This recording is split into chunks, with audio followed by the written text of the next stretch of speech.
Hey everyone, welcome to another edition of Hangoutlander.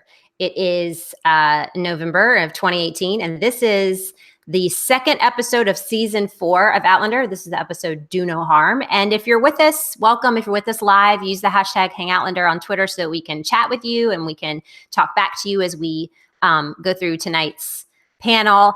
Tonight's gonna be kind of rough, I think, because this episode of Outlander was a little bit different and a little bit rough. And before we get started, I just wanted to speak for myself, but also for That's Normal just a little bit. And just say that this isn't the first time we've been kind of acutely aware and recognize the fact that this panel, for all the different people that we usually have on it, is a very white one.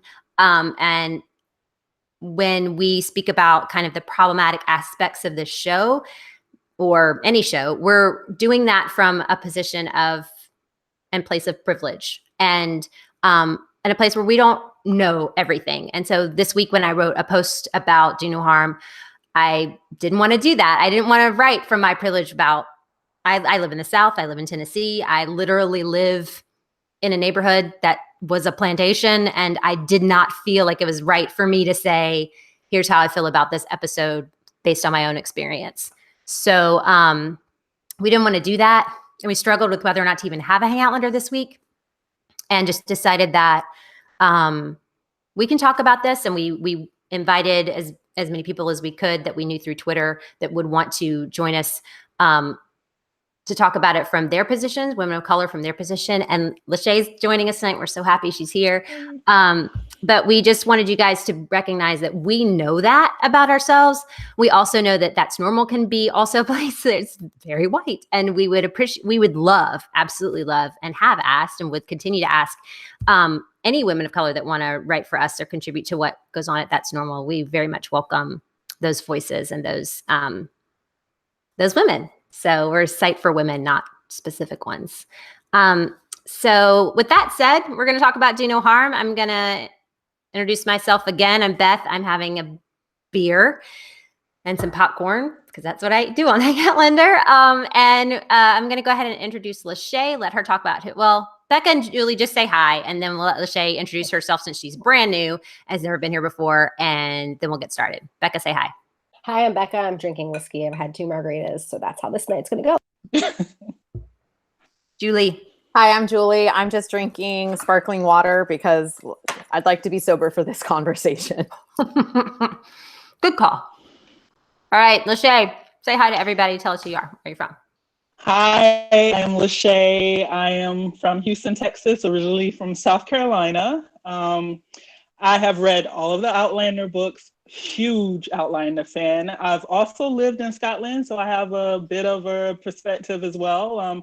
Huge love for everything Outlander, except for certain parts of the series. So I was prepared for the episode, and we can talk a little bit more about that as we discuss the episode. Yes, we will have to, obviously. I'm so glad you joined us. So let's just get into it. Overall feelings about how this episode went and how it left you feeling when you got done with it.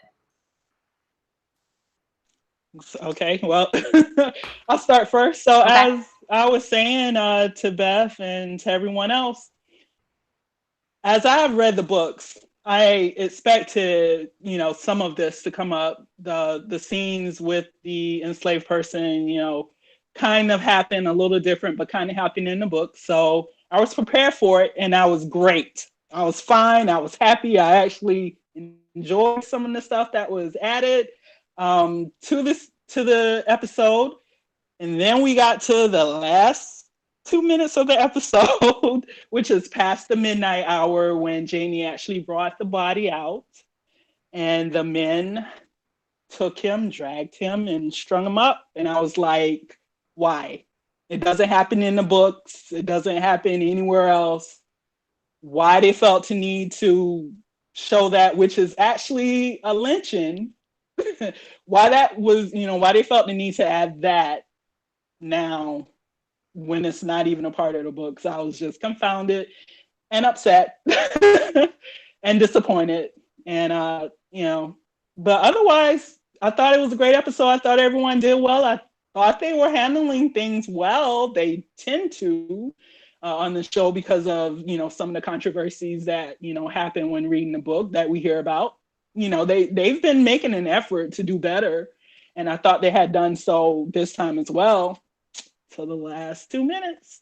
Yeah. And, it's so disturbing that I was like, well, I watched it the one time and I'm like, I won't watch it again, unfortunately. So, Yeah. but just this episode. Yeah. As we talked about before we got on the call, like I forgot because it's been so long since I've read the books that wasn't a part of it because it felt to me, the whole thing felt very familiar. So I guess I didn't really pick it apart.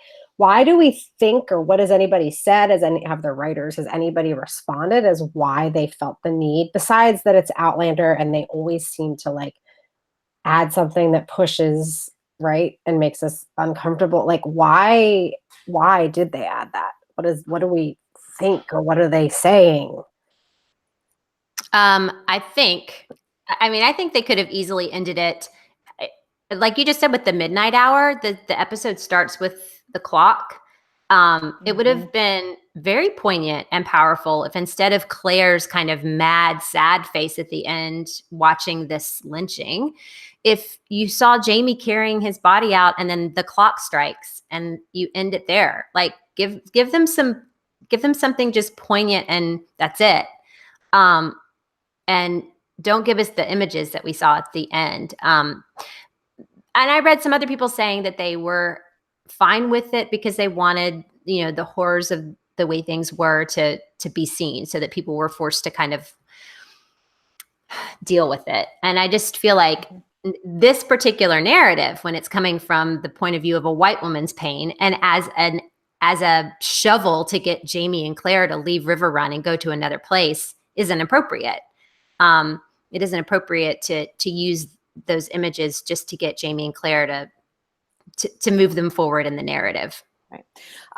Today I read, and thank you, Anna, because Anna sent me this article because I was struggling a lot with this episode, and I thought it was Lachey, like you said, I thought it was really well done, except for that last few minutes, and it was very, for me, just so painful to watch. And it's like, did we have to include that? And that's whatever the writers think and their purpose. And there was this great TV Guide article today talking about this episode and the fact of that they felt that the focus was just more on, we got to get Claire and Jamie out, but the repercussions of what happened will still stay there. Like the reality of it is the repercussions will still stay there. The fear, the violence will still be there. And Jamie and Claire are leaving. It's like, they're just like, goodbye, we're gone. We're sorry we started this fire, but we're going to leave now.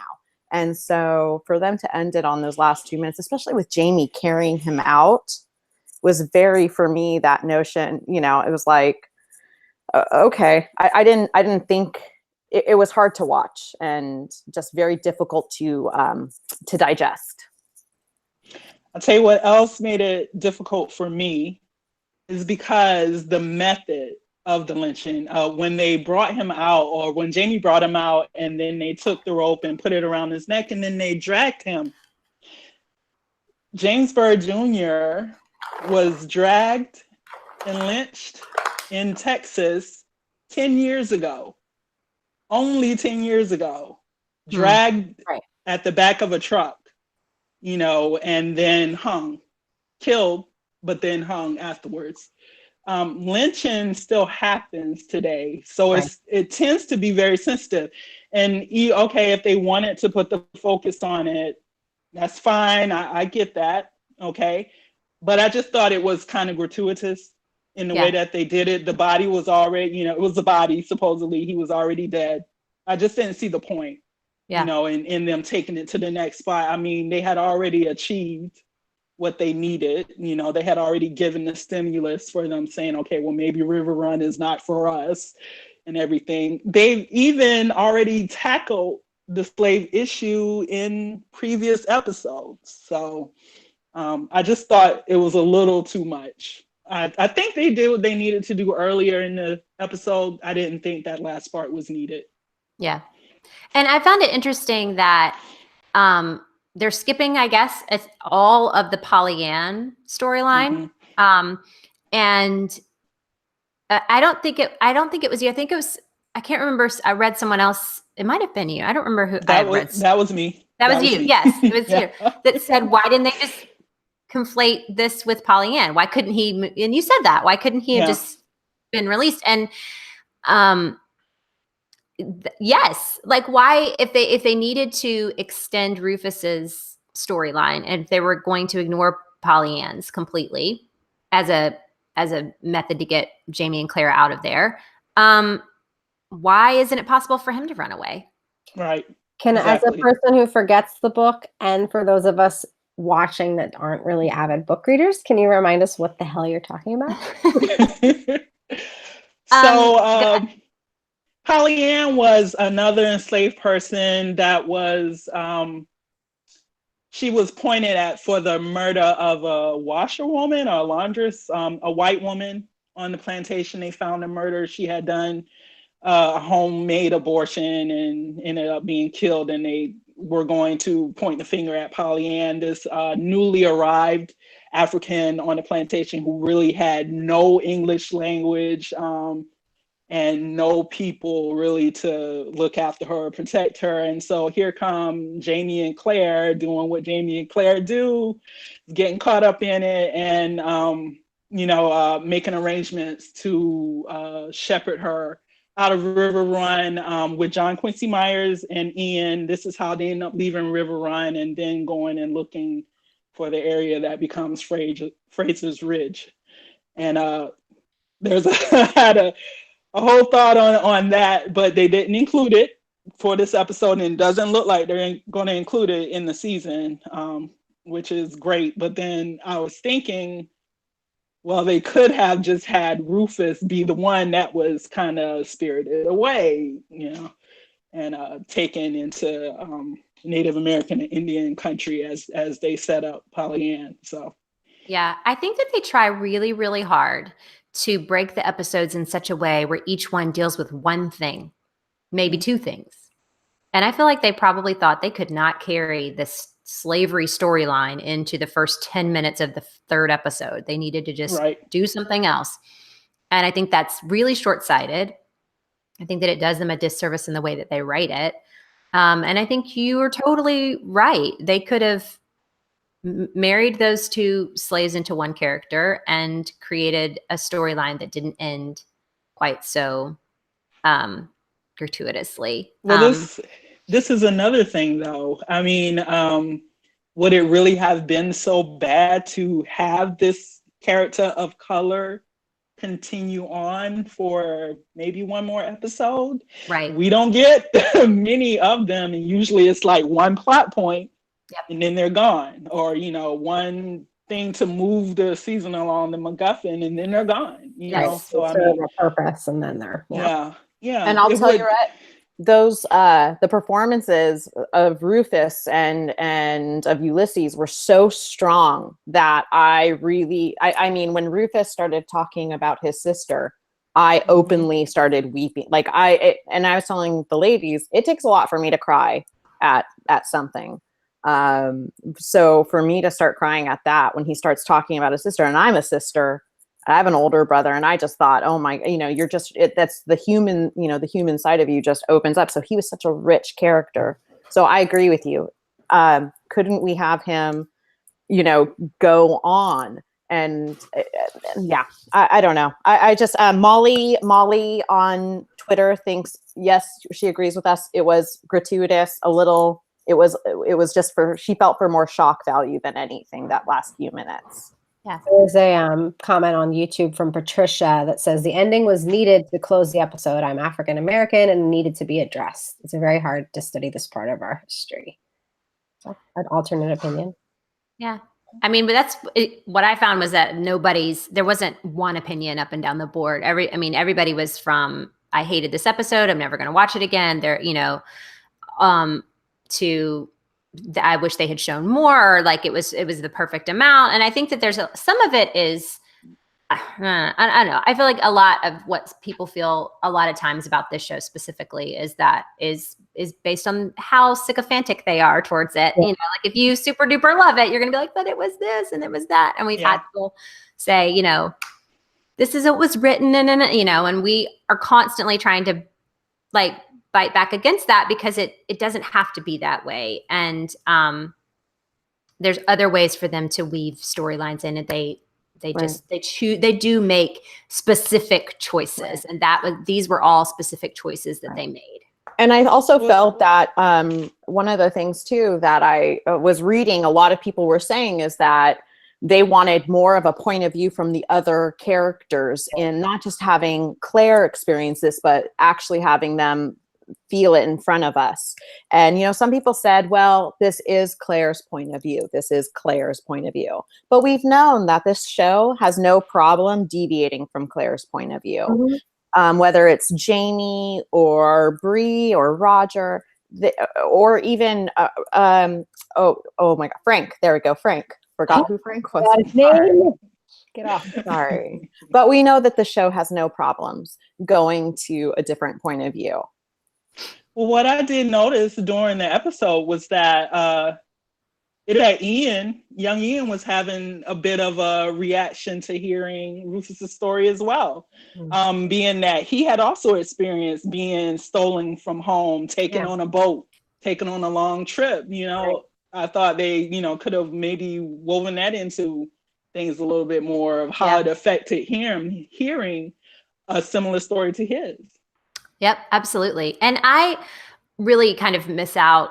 I wish they had gone with Pollyann. I have a couple of reasons for that. Number one, there's going to be a huge kind of motif of motherhood and midwifery and how Claire feels about Brianna and how Brianna feels about being pregnant. I mean, there's going to be a lot going on throughout the season that deals with womanhood. And I felt like having a female enslaved person is going to give Claire someone who she can connect to on another level. Also, Pollyann lives. We see her again in the book. And like you were saying, like being able to have a character that we connect to that then shows up again and has agency and makes things happen later on would have been far more interesting and impactful. We're 100% sure they didn't cast her. Like, we haven't heard anything. I haven't seen Pollyann at all in anything. And we know next week they're not at River Run anymore. Right. So somebody asked that in the YouTube comments. Gail asked, do we know for sure they're not, like, River Run's done? For now, yeah. Mm-hmm. And both of those reasons, the fact that Pollyann is still there in the story and still somebody who's going to come back and show more what's going on, and the fact that thematically she fits a little bit better, but also Pollyann didn't actually do what they thought she did. Mm-hmm. She has to leave based on their assumptions about her. Rufus really did cut that guy's ear off. Now, whether or not that meant that he deserved to die, of course not, right? But there's this little kind of insidious undercurrent that he kind of deserves what he's getting, or at the very least, he deserves some sort of, that this other man deserves some sort of justice. And Pollyann's story, there would be no gray area that she deserves any kind of repercussions because she didn't really do it. And so I just feel like there would have been a lot more to mine in her story in terms of how it intersects with Jamie and Claire's and how it continues on in the vein of what that looks like. And then, of course, would have had a lot less unhappy ending. Katie Grace, our dear friend, said a great comment here on YouTube. It says, it really underscores for me Jamie and Claire's pattern of doing the absolute minimum to try to change really shitty parts of history before hightailing it to a place where they can scrub. They do. It's a guerrilla warfare tactic. They hit and run. They literally hit and run, and then psh, see you later. Sorry, we messed everything up. Good luck. You know. So on Twitter, Diana asked if anyone knows if they're still doing those audio commentaries from like the crew and production after. It'd be interesting to see how they addressed this episode. Does anybody know here on this chat? I'll tweet that out. Go ahead, Beth. I haven't seen it. I think I saw somebody say that they haven't seen them, that the official podcasts are not being done. Not the podcast, but at the end of each episode, like I think last week's, I didn't watch this week's. Inside the episode. They did. They They did one. They Yeah. did. Yeah. You watch it? Yeah, it's 2 I minutes. did watch it. Didn't care for it. No, I didn't care I'll for just it say either. that. So I didn't care for it either. I'll tell you why too. Matt Roberts, I quoted him. I wrote it down. Oh, you wrote- just said Matt Roberts, so there we go. Yeah, that's Yeah. why. Mhm. He said, quote, what elevates Outlander, number one, vomit. What elevates Outlander is the attention to the smallest detail. He was talking about the food on the plates at the dinner party and how it was historically accurate. And I was like, and this is after they've addressed the slavery portion and how they couldn't have Claire. They had like Claire couldn't, they didn't want to hear Rufus say, just kill me, because that took away Claire's having to make the decision. And I was like, give the man some agency. right. I was Matt Roberts thought that was what Made people the were wondering about. That was the whole point. Yes. That was Well, people are wanting the recipes that go with this week's episode. Of Well, course. there has to be another cookbook coming out soon, so Actually, a question I have about the detail is one thing that was I noticed. Ulysses obviously was an amazing character. He's English. Like I would have expected, I think at this point in history, like there to be an African sort of accent or dialect still there, and like it wasn't at all. Do we think that's accurate? I mean, how many? Well, years? it depends, because if he was born American, which I think he was in the books, So I'm at not this exactly point, sure what part. so at this point, we're in There's a the good chance. Yeah. 60s. Yeah, I mean, 1760s. The slavery's been around for 200 years, 250 years at this point. They've brought really? Yeah. I thought it was the 1600s. I mean, it doesn't matter. He obviously could have been born there, so I just didn't think that hardly about. I mean, in the 1500s, They were still actively bringing over ships because Rufus was brought over. Okay. Yes. And the accents were kind of funny to me, just because normally when you see plantations, you hear, Southern drawls and whatever. But there is I remember at some point there's an enslaved person in the book who uses like that really, is it Glaswegian? Like he says, it's from Aberdeen. It's from Aberdeen. You're right. Yeah. That it's bloody heed, and they're like, what? Ian doesn't understand why he's speaking that way. But he's only been around Scottish. Yeah, I like that on our show tonight. There's two people who are very well versed in this book, and then there's Becca and me. I just read it for In the Water. I know, and I read it, but I'm like, what? So there's what? Okay. So I just wanted to point that out tonight. So there's two different groups. Which team do you belong to tonight on Hangoutlander? Anina on YouTube said that they are still doing them. Still doing what? The podcasts. So I asked for clarification, but I think that's what she's talking about. So anyway, I've legitimately never listened to that. I don't know how to find it. I wouldn't listen to it if I could find it. So I don't know. On Twitter, Creedy, and I'm so sorry if I'm saying your name wrong, says, don't forget the time. I have to do this with a straight face. I'm sorry. Don't forget the time they posted the recipe for a drink called Jamie's Rusty Nail before the Wentworth episode shows you what they're focusing on. Oh, you're kidding. They did not. The official Outlander people. I don't know if that's official. Creedy, if you can please confirm that's official, because no, nothing should ever be called that. Right. And that is, So once again, thanks, Matt Roberts. I do. Okay. There are some things that they handled really well. And so we can maybe take a shift and see if we can talk about some of that. We had, I think it was Cool Story Mare that put on the site, on the post, that one of the things that she was impressed by was the fact that they really took time to explain to Jamie the laws of the land, how difficult it would have been to actually just free some slaves. Because you do think a lot of times, and when we see white savior narratives and things like that, usually the slave masters are these cruel, horrible people.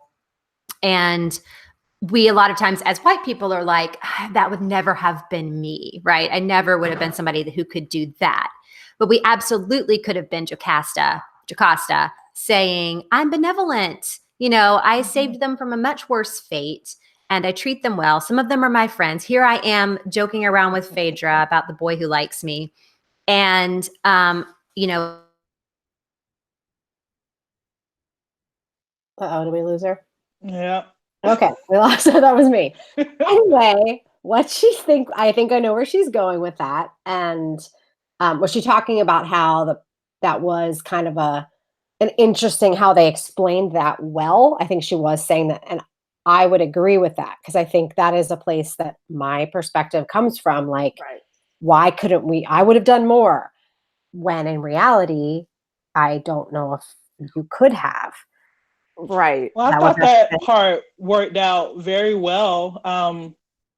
Actually pulled it from another part in the book, which I won't talk about because that would be spoilers and I don't want to do that. But I thought it worked very well here, just making that explanation. And it made it easier to kind of understand Jocasta's point of view, why she was so worried and at times annoyed with Jamie and Claire getting into the usual antics that they get into. I thought it, made perfect sense. It, made the episode seem to roll by much more easily. And I wonder, I guess a question that I still have, could they not have, obviously they did not want to own people, and I think that's wonderful, but could they have done more good had they been in that role as Jocasta, providing a safe and secure place for, I don't know. I guess. I just think, as far as the book goes and the, trying to get them away from River Run, they had to, this was their method of doing it, And that's Claire saying, for the sake of my friend, back in the 60s, exactly. I just can't own, and that's people. And that's, Claire has that knowledge of the future and has a moral compass. And she is a 20th century woman who, like Beth said in the post, this is a woman who has just left a time of the civil rights movement, and now she's here, and so she's got that internal conflict. Like, sure, we could give them a beautiful home, we could give them everything they need, but at the end of the day, they would still be. What is their title? Their title is still a slave, right? Before I forget, Nina did clarify she was not talking about the podcast. She was talking about the after show, the 2-minute thing. So the podcast apparently doesn't exist, or none of us have confirmed it yet. Okay. Welcome the back. 2-minute thing. Sorry, I don't know when I left. That's okay. I told you my internet was terrible. Okay. So I don't even know if you got my really cool point, but whatevs. We did. And I think it inspired this conversation. So Thank you for planting the seed, and thank you for your frozen internet. At least you froze, like your face looked really good when you froze. It wasn't, it was this. It was that. It wasn't like that or anything. So your internet saved you. So there you go. Thanks, Xfinity. Now that I'm on a hotspot on my phone, it's going to cost $1 million. No. So it was. Well, I think that was the podcast still exists. Yeah, I don't. We don't care.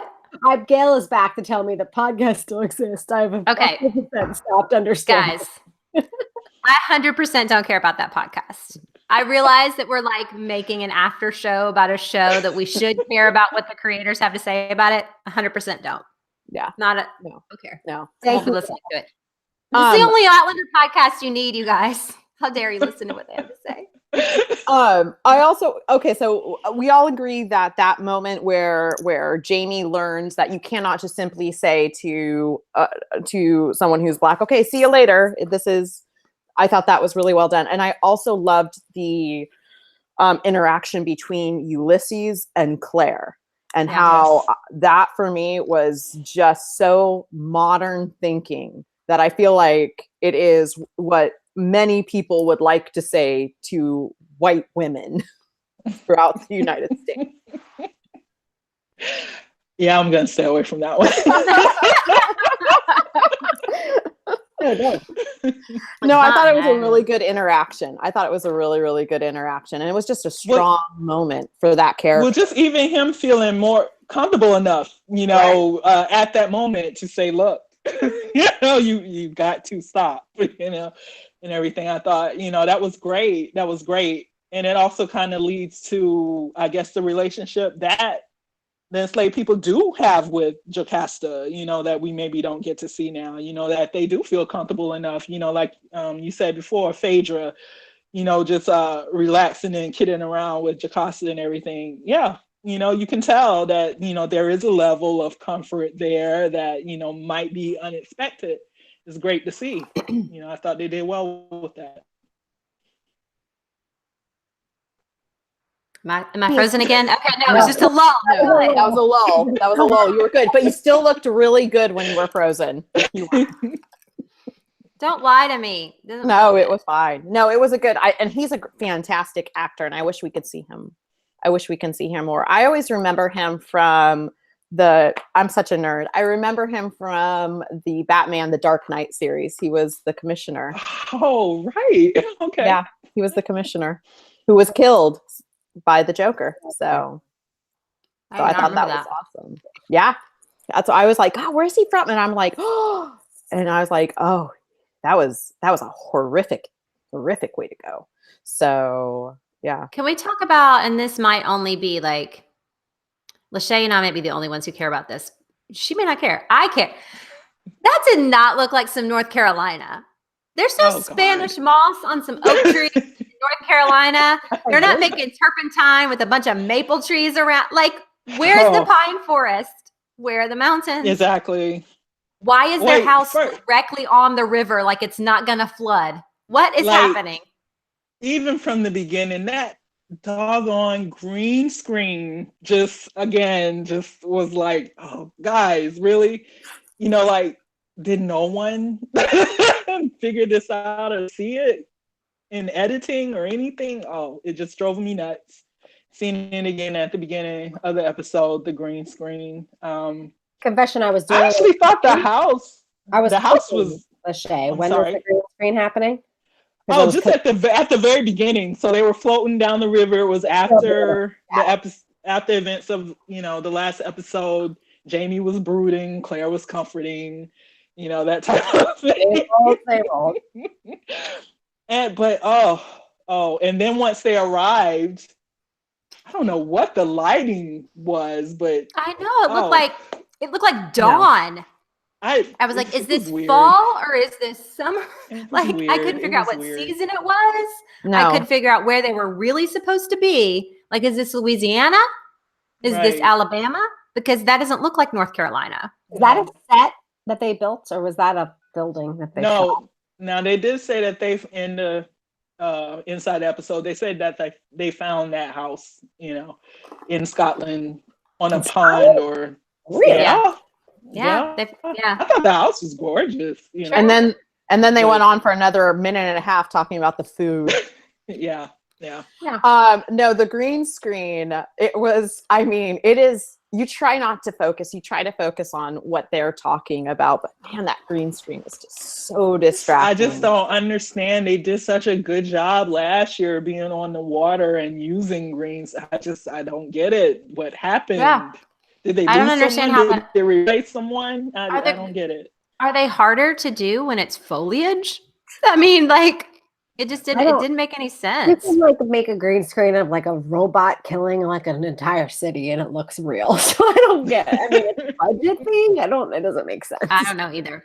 I also think there's a little bit of like that the producers, maybe the crew, because they're all UK, they don't understand the American South. And so if you tell them like, it's got to look like, like antebellum South or, colonial Southern America, they immediately are like Spanish moss and like cattails or whatever. And like, that isn't what North Carolina looks like. No. And so, North Carolina doesn't look like Atlanta. It doesn't look like Louisiana. No. And so I feel it because they're so small. Like you'd be like, it looks like Scotland, and Scotland looks like Scotland. Lachey dropped out.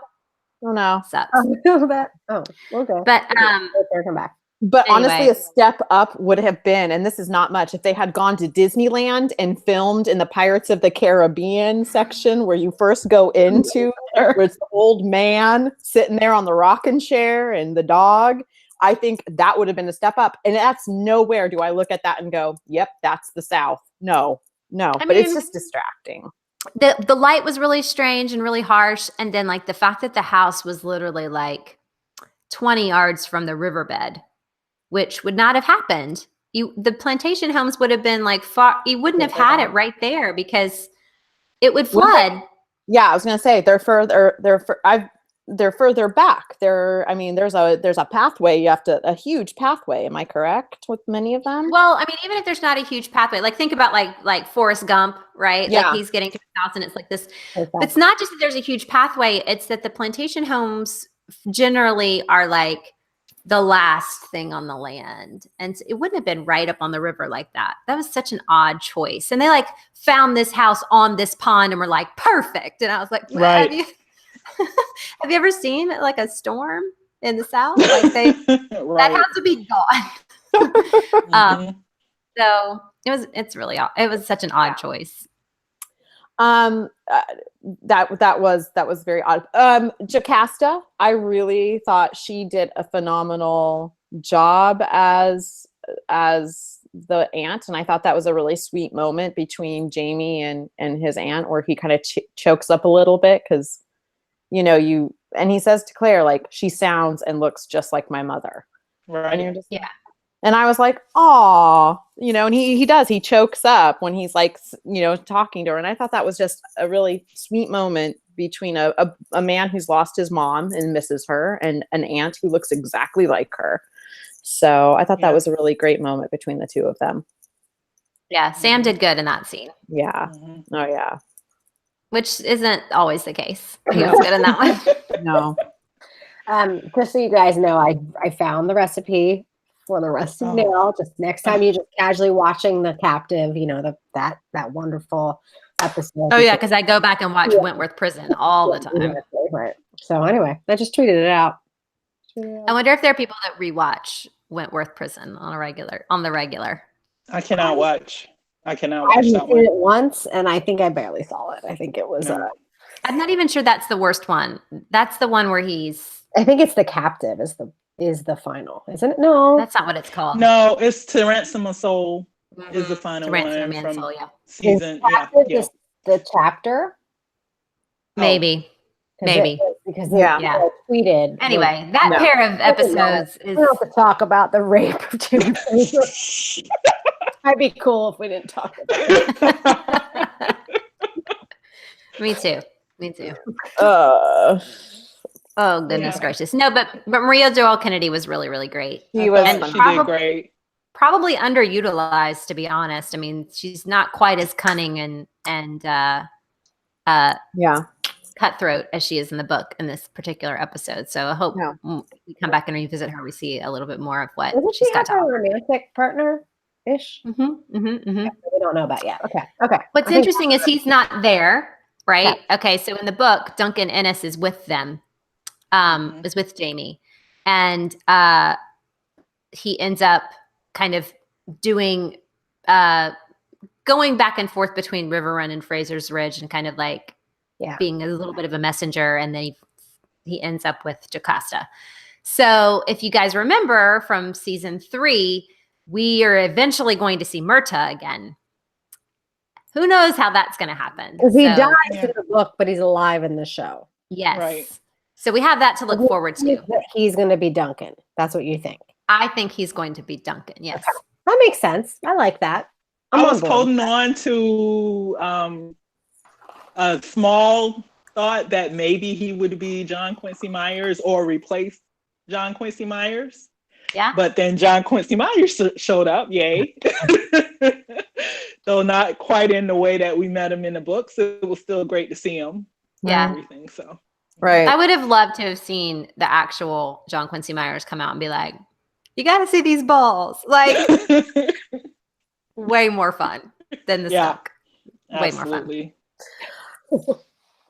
Becca has no idea what we're talking about. So John Quincy Myers, when he's in the book, who that is. when he's introduced in the book, he has a hernia. He doesn't know what that is, but he's like, my balls are huge and like it hurts real bad. Like I have a third ball. Yeah. Guys, who is John Quincy Myers in the show? The guy who helped clean the dog. The big one guy? he's talking about. Yeah. Yeah. Oh. Okay. Okay. Well, in my head, his name was Rollo. Looks more like a Rollo. That's the dog's name. I know. Okay, I remember him. well, and that Well, was in the book, they actually do like a surgery on him. Claire does, like in front of everyone in the middle of dinner and everything. Yeah, We missed I all of remember that. it. I still have read this book. It's the next book that I stopped in the middle of, but it doesn't mean I remember it. yeah. Someone did ask recently on Twitter, like, guys, I'm having a really hard time with the fiery cross. Like, should I read through the rest of this gathering? And I think like a pylon of about 25 of us were like, skip it! When I stopped in book 6. Don't read the gathering! I don't even remember. I think I stopped book 6. So I read an extra book? You've read more than me. Oh, Jesus. I know. I'm sorry I'm eating this popcorn. I'm so hungry, you guys. I made a roast for dinner and it just did not hit the spot. So. Oh. Well, I mean, Ryan liked it, but well, after this hangout, Beth is going to have a 2-minute catch up about the roast. Yeah, stay tuned for post Hangoutlander when Beth talks about how to make the perfect roast. Hosted by Matt Roberts. Matthew Roberts. So Dee just asked, what did we think of them jumping to leaving River Run to Jamie? Yeah, I saw that. Yeah. I think that was probably necessary because of the narrative of the way that the show works. If they had let a lot of time pass and figuring out what Jocasta's plan was, we would have ended up in River Run for much longer. Right. And it would have just been more difficult for them to figure that out. Now, if they had chosen to, sorry, my kid's getting a drink. Someone unloaded the dishwasher. So you just poured some ice into a glass. But anyway, so like if they had decided to do Pollyanne's story or not focus on slavery in this particular episode and taken a longer view of what they were doing, they probably could have used the political machinations of Jocasta a little bit better and done something else. But I mean, otherwise it would have taken forever to figure out what she was doing. Right. And it's also leading us to Claire's conflict of, I can't have this house. I can't be somebody who owns slaves, Jamie. Please understand, so it leads to that and that conflict. Yeah. I thought their talk in their bedroom was so cheesy. I don't like to say this very often, but it was super badly acted. And like when he's like, but a spark could be and she's like, takes forever to go. It could be an explosion. And I was like, what is happening? Who directed this episode? Why didn't they say, no, y'all are taking too fraught. Like, why are they speaking to each other that way? It was so dorky. Just really bad. Really bad. It was and not bad. Everything between them has to be super fraught. Like, even if you're talking about something serious, why does it take them forever to say it out loud? Like, just get to your point. The two of them sometimes are too much. When they're directed well, I think it works. When they're not, they act like that. They act like first-year drama students. Yes. Yesterday, and we're told, like, you need to take off your clothes and have sex tonight. Yeah. There was even a couple of like exits. Sorry, I'm eating. Yeah. This is gross. Sorry. There's a couple of exits that Claire takes and one that Ian takes. Ian takes it on the boat and Claire takes it on the porch. That literally looked like high school plays. They were like, that's how bad their exit. Yeah. That's it. So during that was, they were practicing the pause, the dramatic pause. They were testing. Are they looking like they're taking a dump, as Joey would say? Yeah, smelling the fart. Smell the fart acting. What? Yeah. Fart? I don't know. No. I don't know if it was the writing. I mean, a lot of people really hate this writer. She wrote. Her name is Karen Campbell. She wrote Creme de Menthe, Oh, which was legitimately one of the worst episodes yeah. of season 3. Yeah. And again, I don't want to say it was her fault, but remember there was like a rape storyline in that one that wasn't even in the book, and we were like, "Come on, Yeah. we got enough rape. We don't need you to add it." It was like a woman, like you're a female writer and you're adding rape. Like, come on. Yeah. And it was just bad because Jamie and Claire were fighting and they had just been back together and they didn't hug. And like, no. Ian comes in and is like so happy to see Claire. And we're like, exactly that, do that. But with Jamie, like it was such a bad episode. And then she wrote this one. And I mean, she just doesn't we're need to be thinking invited that back. in the script, she probably wrote spark, pause, whisper, explosion, pause.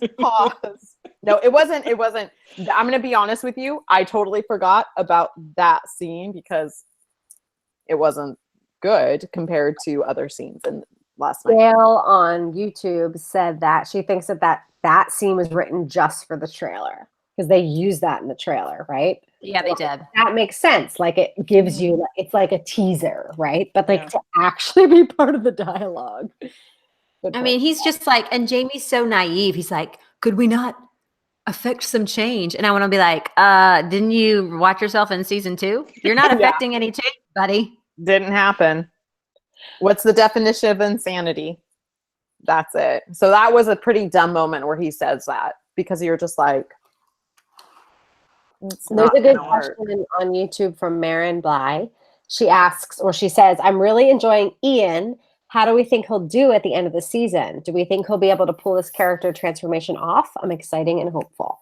Obviously, we can't give major spoilers away, but just we know something big is coming for Ian. And I would agree. I think he has been really great and like lighthearted. He plays like that eager character really well. So he's very young. Yeah, he's young. And he's going to have a change happening. He's good. He's not bad.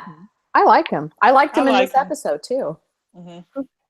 I like him. I like the actor a lot. I think he's doing great with the role. He wasn't who I saw when I read the books, but now that he's there, he's great. You know, I think I have no idea about what's coming though. I can't imagine, but I guess that's the whole point of waiting to see.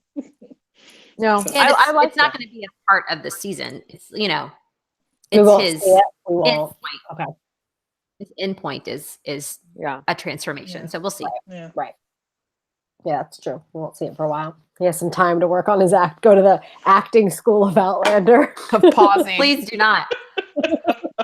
Just talk to Tobias. Just call Tobias and be like, "How do I do this?" Yeah. He's on the set of The Crown. He'll tell you everything. He'll explain everything. You're gonna see Tobias at the next German Comic-Con, whatever it's called. So when you're in, Berlin together, you can get some pointers. Oh my God.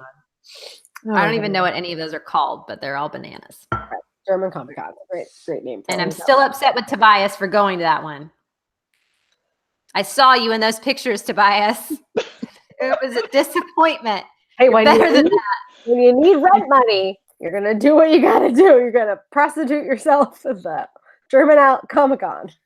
Oh, goodness. So somebody did agree with me that Myrta will be Duncan, but it's totally dumb as usual that it'll be a surprise. He hasn't written Jamie or Jenny in all this time. Please. That was Love is in the Air, the Lady Gordon. That's kind of true. He's alive. How is he going to it's not like Jenny has moved. She's still at Lollybrook. How would he, even if he was impressed, which he was impressed into America, how has Myrta not contacted them He was? That's what they did? They sent him to America? Yes. Remember, I forget not just the book, I forget the TV show. Yes. Okay. So that'll be interesting how they pull off that little plot hole. They'll just ignore it. They're going to accidentally run into him at the market in downtown North Carolina. That's a thing, apparently. Standing out of a coffee shop. What are you doing here? What? Claire runs into stock up on herbs, and Murtaugh will be out. Murtaugh's there. Murtaugh's there, stocking up on. Well, herbs I mean, too. he would have had Klansmen. Like maybe they'll see him at the gathering or something, but like he would have had Klansmen there. We all would have finished Beyond them. together, and we would have Right. figured it out. Yeah, you're right.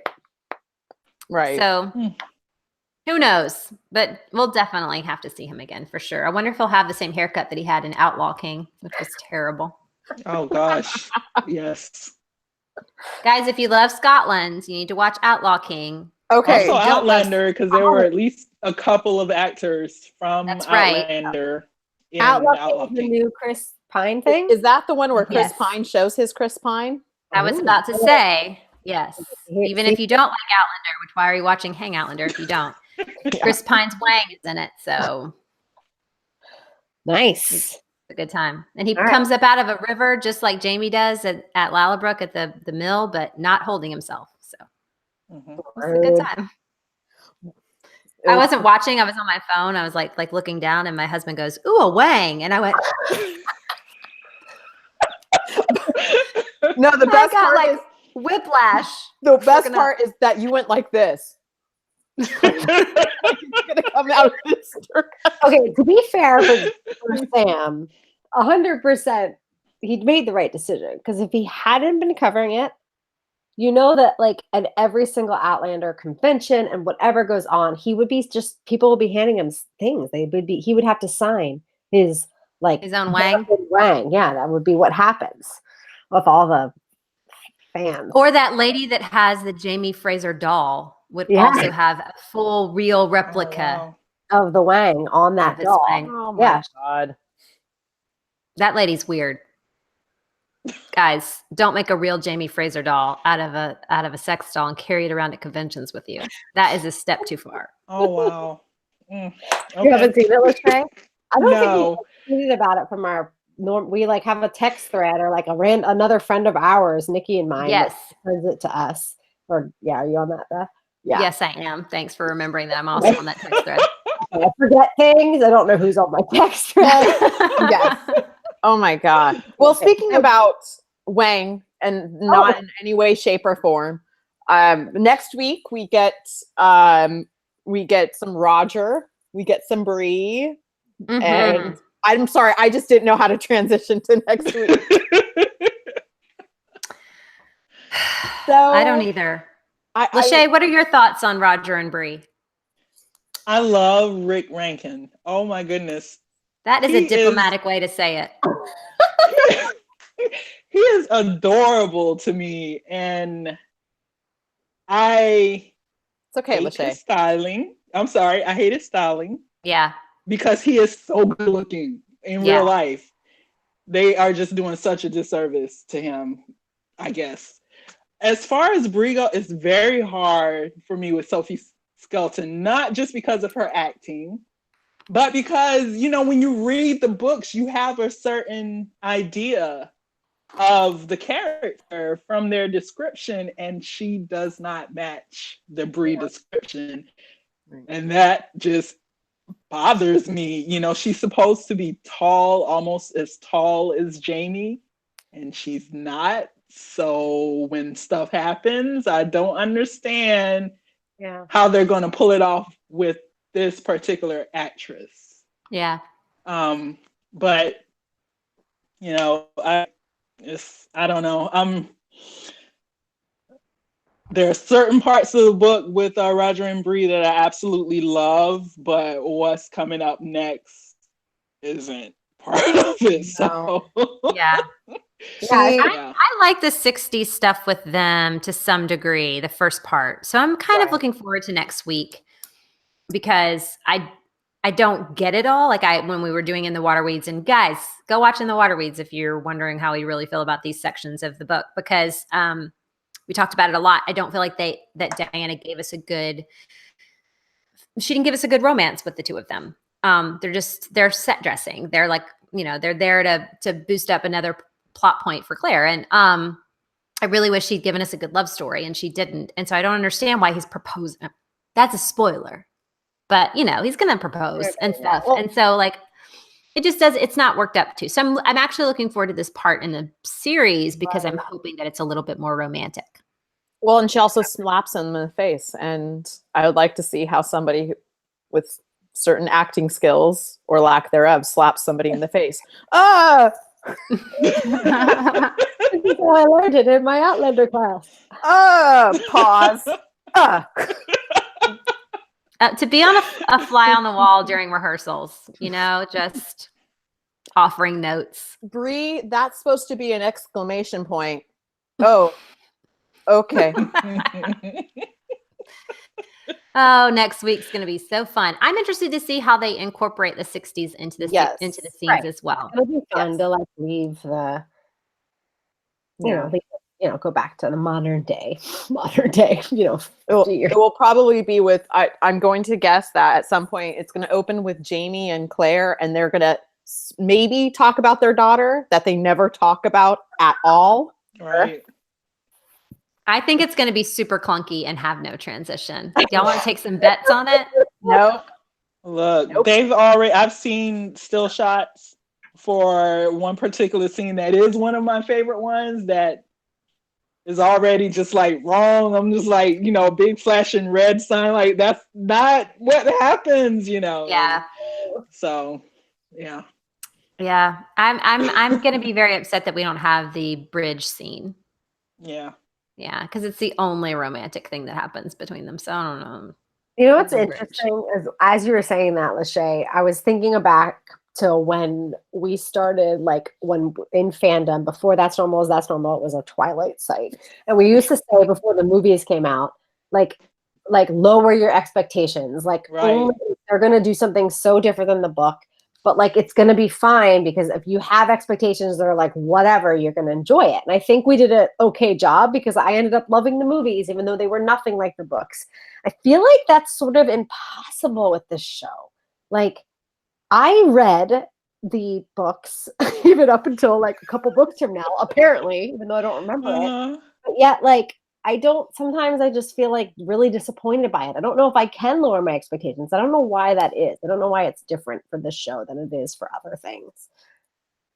Yeah, I know last season I had to stop. I had to stop myself because I was like nitpicking every single thing, and I just had to like just let it go. I stopped commenting on it, everything, because I wasn't able to enjoy it. I was looking for every single thing. So yeah, I think when you write such a rich narrative, like the first book, at least for me, is such a rich narrative and something that you really just do love. And I love Twilight, but I feel like but there's something about Outlander that was just so captivating that I read it for at least 4 more books. I stopped at the Fiery Cross.